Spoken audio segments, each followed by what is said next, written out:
right, so now that we know our format and overall intro of how everything works, let's talk about your deployment options of this Python script and what we can do. So there's various options depending upon your current hardware inventory that you have, budget constraints. So we'll talk about that in the next slide here. So what we're going to try to do is to install Python tools. I'm not going to ramble on some of the preconceived ideas of what I was going to come up with, but this was probably the simplest way to get around it. So note here, I would strongly recommend you use a dedicated PC, meaning, an old PC that can work, and it's strongly recommended to use this option, okay? So why would you use a dedicated PC? I've used dedicated PCs before and they work great. When you have things where you're using it as your primary computer or something else, it's just like, I don't know, running your lights in your house or something.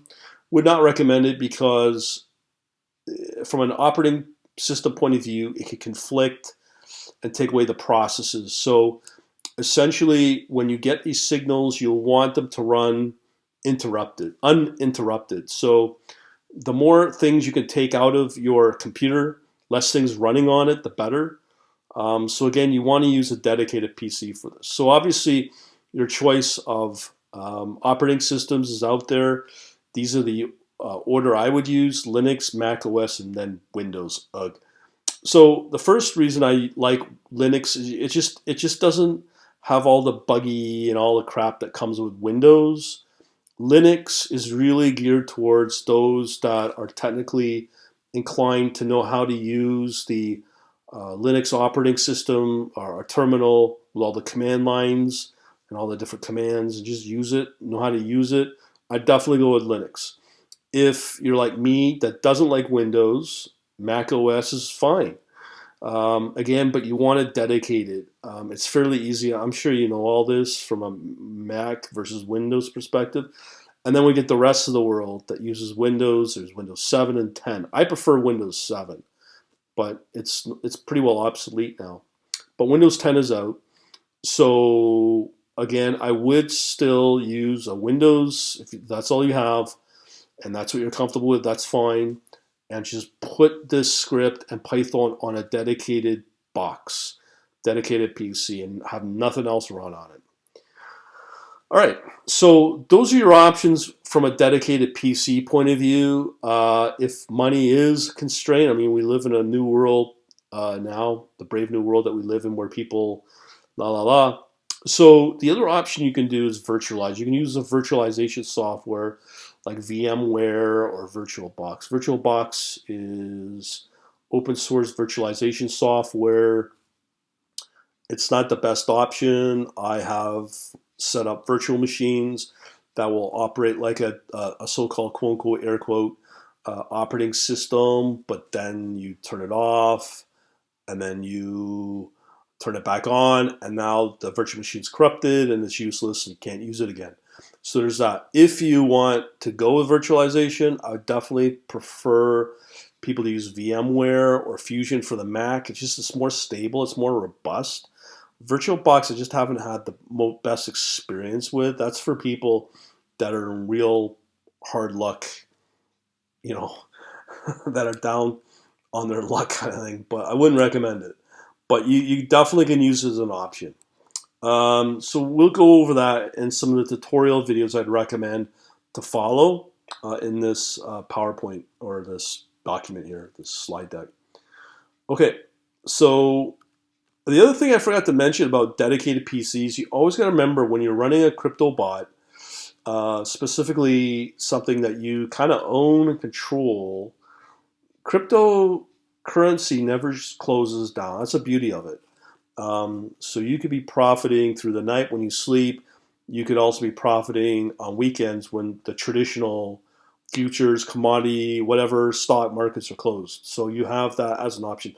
Same with FX as well, or Forex. So as I said before on the get-go, we're going to be using Python in the script that we're going to download, okay?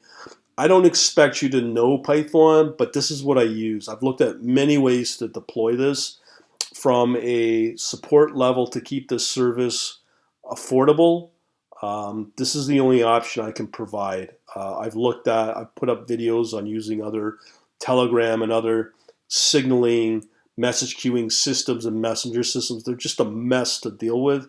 And this is really the only option I can provide because I'm trying to stay out of the support game as much as possible to keep this service affordable for people, because I've had other people in the past that are willing to pay a couple $100 a month for this. So that's fine and good, but I'm trying to hit obviously the masses. So as a result, Python's the only option. So when you do install Python, do try to focus currently right now 3.6 or 3.7. Okay, that enables you to not to have uh,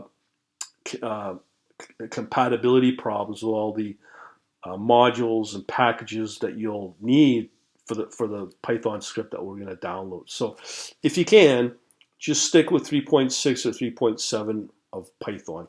I wouldn't worry about it. I'll probably maybe have an update if as in the future, other future versions of Python become more popular, and we'll adjust to that and adapt to that in the future. But for now, yeah, just focus on these versions of Python 3.6, 3.7. All right, so here's all your options that I've listed before. Now, if you go onto my YouTube channel, I've got over 3,000 videos.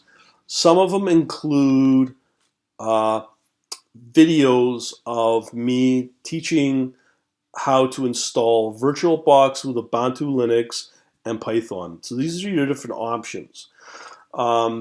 Obviously, my preferred option, but if you're not technically inclined, don't worry about this statement, is go with Linux.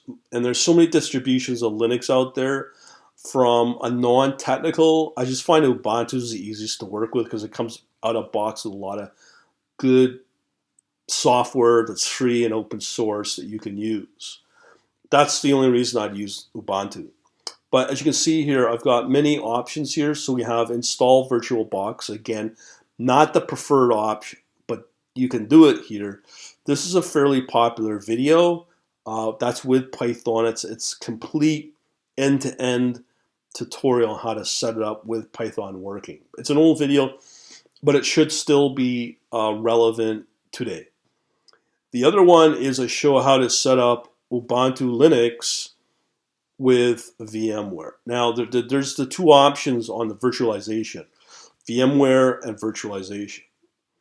So if you're not going to do virtualization using VirtualBox or VMware, these are the options you're going to want to pay attention to.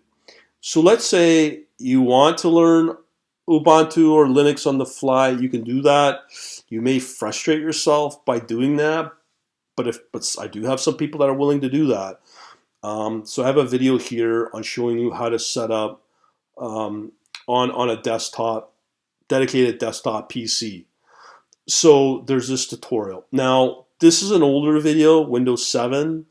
Now, the funny thing is, out there, I do believe you can still download Windows for free and get a ISO image of Windows 7 off the internet from Microsoft for free.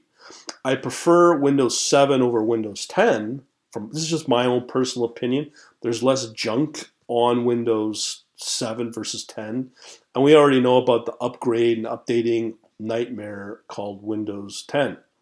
So I have this video here. Now, again, what you need to understand here, these are my videos. These are just your options, okay? But most people are going to have a system already ready to go using Windows, so or Mac. These tutorials are pretty good. I just confirmed these. Now, one of the goals here is we need to make sure when we do install Python, one of the tools that we need to include is pip, which is a package, Python a package manager, which you'll need to also install on top of just Python. So these two tutorials are really good for Windows 10 or Mac OS. So once you get a system up and running, let's say on Windows 10, yeah, just follow this tutorial. Obviously, the system's got to be internet enabled. But this tutorial is really good. This tutorial is really good for Mac. So either of these should cover those that are non-technical and just using a dedicated system either on Mac or Windows. So this should be okay.